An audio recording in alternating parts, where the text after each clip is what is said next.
A young boy named Taro felt lost. He often found himself sitting by the river, staring into the flowing water, trying to make sense of his feelings. He looked around his village, a place where everyone seemed to know their role and purpose.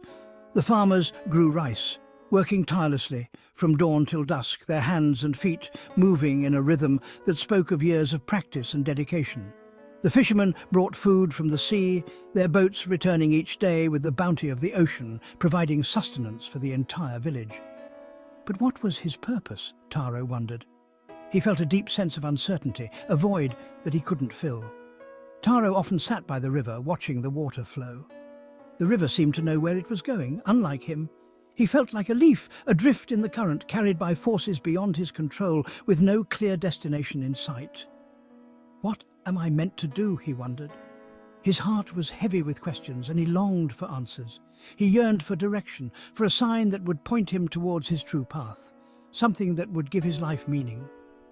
One day, he heard a story about Buddha from an elder in the village. The elder spoke of Buddha's wisdom and the peace that came from understanding one's purpose. Buddha was said to have all the answers, a beacon of enlightenment in a world full of questions.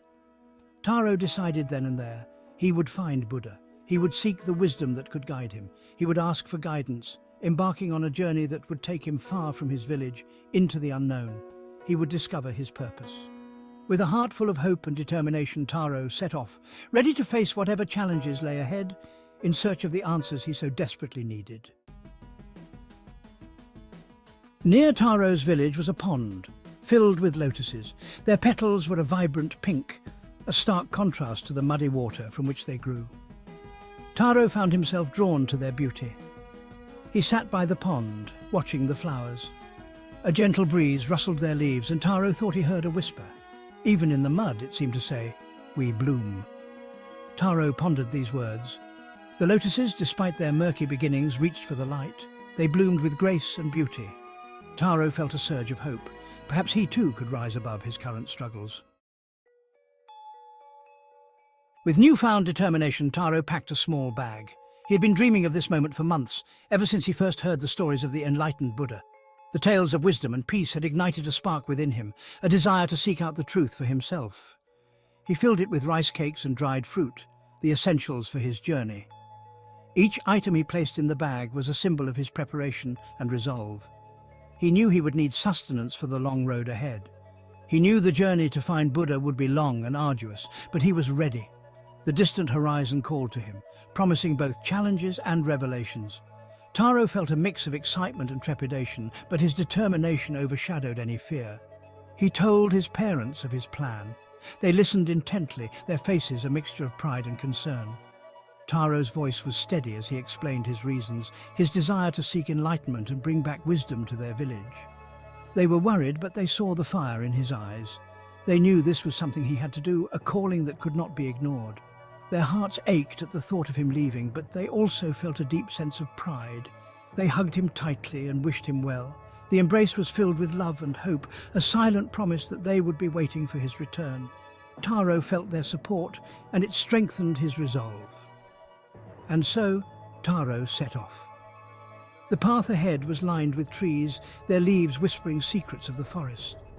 Each step he took was a step towards his destiny, a journey that would test his spirit and determination. He walked for days following the rising sun. The golden light of dawn guided him, filling him with a sense of purpose. Every sunrise was a reminder of the new beginnings and the endless possibilities that lay ahead. The path was not easy. It was filled with rocky terrains and uneven trails that tested his endurance. But with each obstacle, Taro grew stronger, his determination unwavering. He crossed rivers and climbed hills.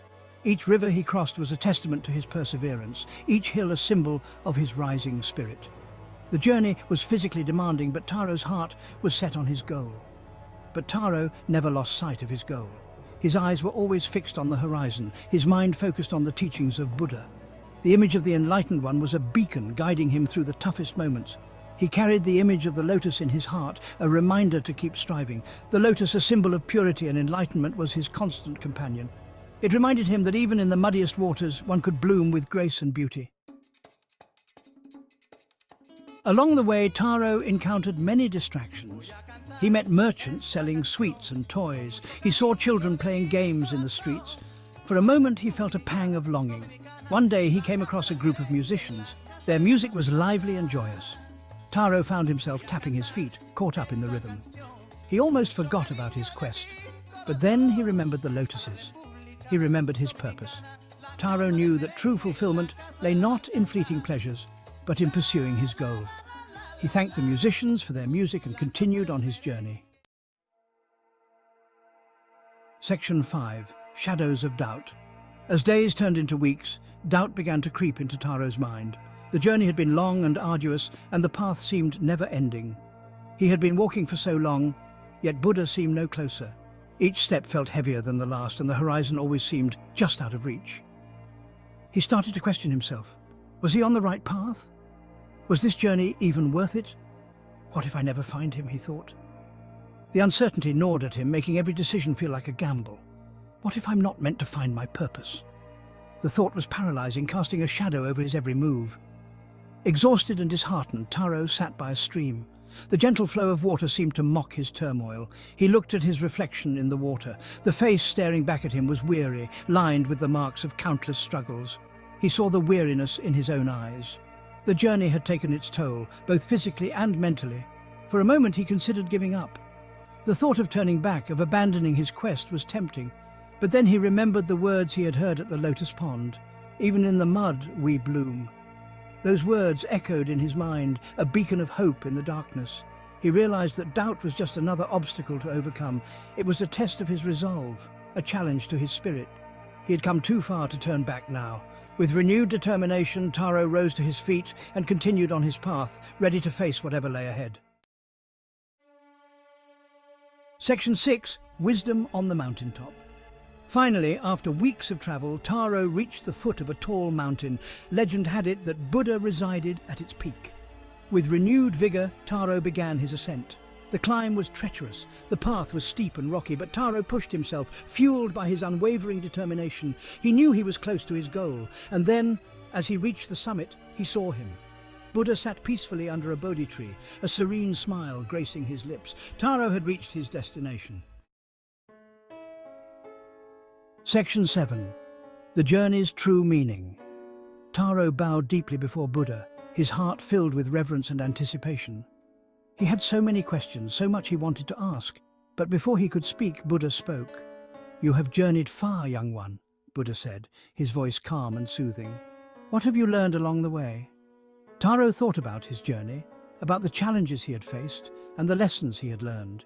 He realized that finding his purpose wasn't about reaching a destination, it was about the journey itself. Section 8. Finding Your Own Path. Taro's story is a reminder that the journey of self-discovery is a lifelong pursuit. It's about embracing the unknown, overcoming obstacles, and never giving up on ourselves. Like Taro, we all have a path to forge. It may not always be clear, and there will be times when we feel lost or uncertain, but it's in those moments of doubt that we must remember the lotuses. We must remember that even in the mud we can bloom. We must trust in ourselves and in the journey, for it is in the seeking that we truly find ourselves.